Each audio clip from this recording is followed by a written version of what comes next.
te ñu ngi bëgg a jege jeexital émission bi alors Arona defe naa géopolitique bi li ñi ñuy teewlu bëgg a xam mooy fan lañ toll ci conflit bi diggante Iran ak États-Unis li ci dabe ci ñiy soutenir ñii di contre ñële Israël Palestine Benyamin Netanyahu mi ngi dundam détroit d'Ormuz. Alors on fait le point avec toi Arona fan lañ toll ci xeex bi. Amérique kon du ko jiite ab dof du ko jiite. Trump du dof. Trump du con. Défendre ma ko encore une fois. lii am du ci télé ak rajo yi nga koy gisee. lii nekk di xew du ci télé ak rajo yi nga koy gisee. Trump li mu nekk di def.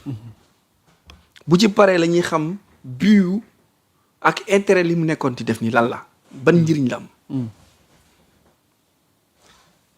dina ci profité pour tas lépp luy les accords de Bretton Woods. dina dédollariser le dollar américain qui est une monnaie satanique. Pétrodollar day daanu.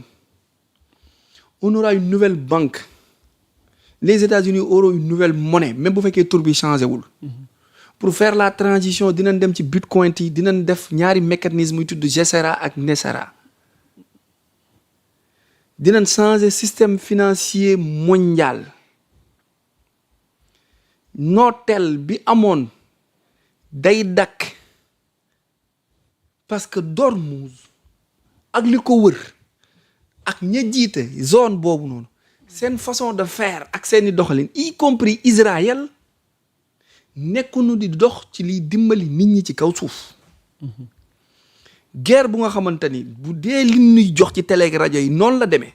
bu leen fàtte ni am na ay image yu IA am na ay vidéo IA am na ci ay bombardement yu amul am na ci ay vidéo bombardement yu existé wul.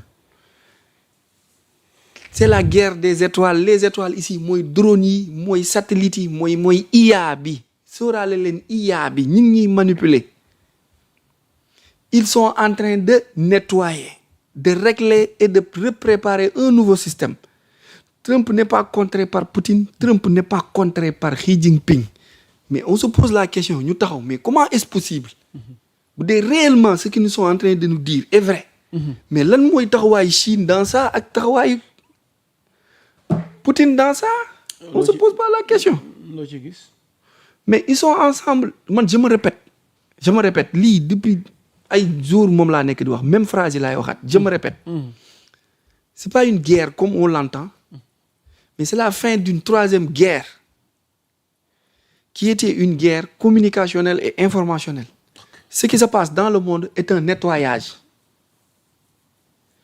léegi nag pour jógee ci ancien système bi dem un nouveau système. On va passer dans une crise économique, une crise monétaire ak une crise financière. te ñetti crise yooyu fu nu dajaloo bi leen di résumé moo tudd crise sociale.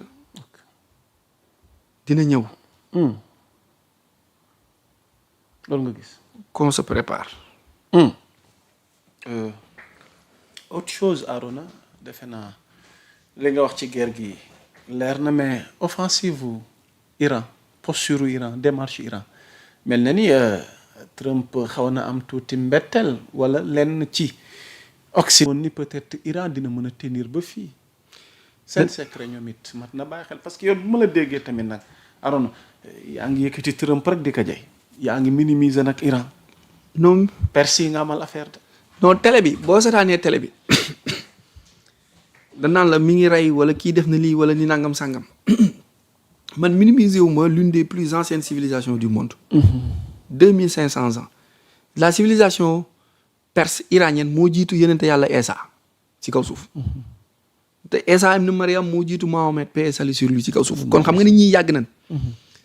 ba pare 95% des Iraniens. dem xare dee moo leen gënal ñoom dee bonheur la ci ñoom.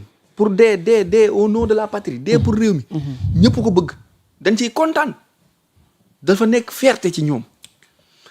loolu moo lay wan ni civilisation yi ni jaar nañ ci mongol yi jaar ci chinois yi jaar ci arabe yi jaar ci ASEAN bi sud bi regrouper plusieurs communautés ils sont résilients ils sont puissants ba pare Iran forme plus d'ingénieurs boo xoolee pays européen bu ne li iranien di former en termes d'ingénieurs ak scientifique ñoom formé wuñ ko te depuis 20 ans mooy li may wax Ahmadinejad ba tey Iran mi ngi ci processus boobu noonu am ay bunker am ay tunnel préparer armement yu sophistiqué yu mën a xeex ci dernière génération dépassé nañ 5G ak façon IA bii ñu yor pour appel aussi ne nit ñi fàttaliku ni IA du 2020 la génn IA 1950 lañ ko commencé di xalaat 70 lañ ko opérationnalisé 2003 bi Bush di guerre ak Irak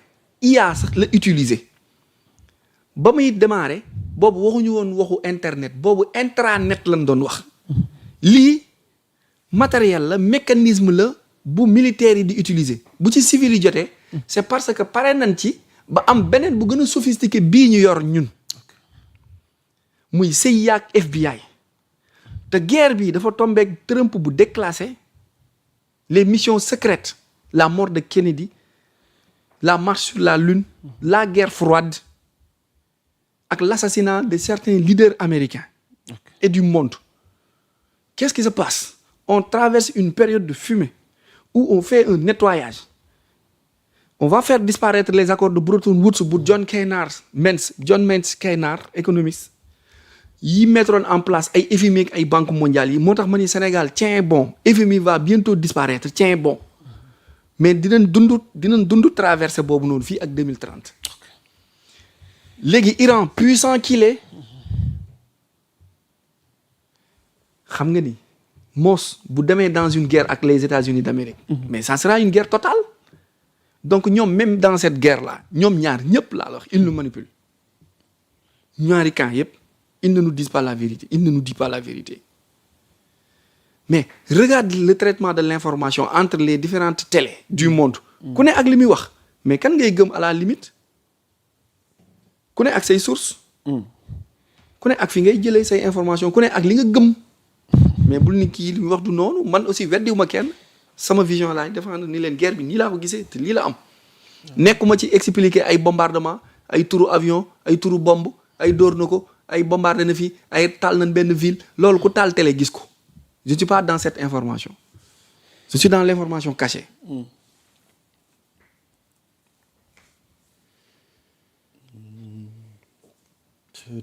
xibaar gii du jotuma ko woon Arona RDA qui encaisse de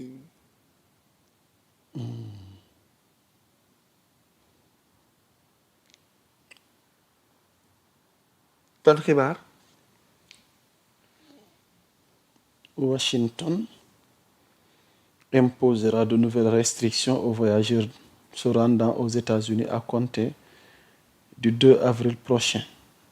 Le département d'État américain a annoncé le week-end écoulé l'entrée en vigueur de nouvelles mesures restrictives dans le cadre de la planification de tout voyage légal de l'Afrique vers les États-Unis à partir du 2 avril 2026.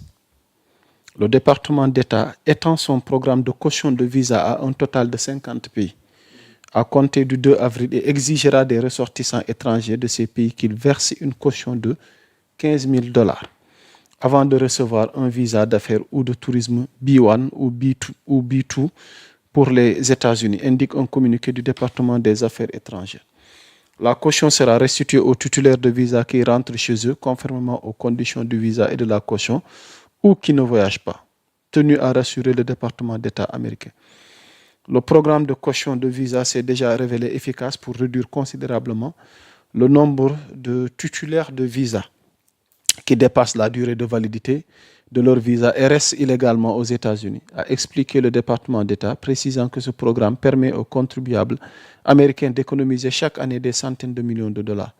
Donc les nouveaux pays inclus dans le programme de caution de visa sont le Cambodge, l'Éthiopie, la Géorgie, la Grenade, le Lesotho, l'île Maurice, la Mongolie, le Mozambique, le Nicaragua, la Papouasie-Nouvelle-Guinée, les Seychelles et la Tunisie su ma juumul ci 38 nations yi nga xamante ne nii yéen a ngi may seetaan te xam naa bëgg ngeen ma dikk ci yeneen pays bokk na ci de nombreux pays africains rejoignent dans cette liste les 38 nations déjà incluses dans le programme de caution de visa donc ci tënk rek caution de visa bi mooy fi mu ne ni américains yi ngir mën a réduire mbirum moodu gi immigré yi faral di fa dem te di fa toog te am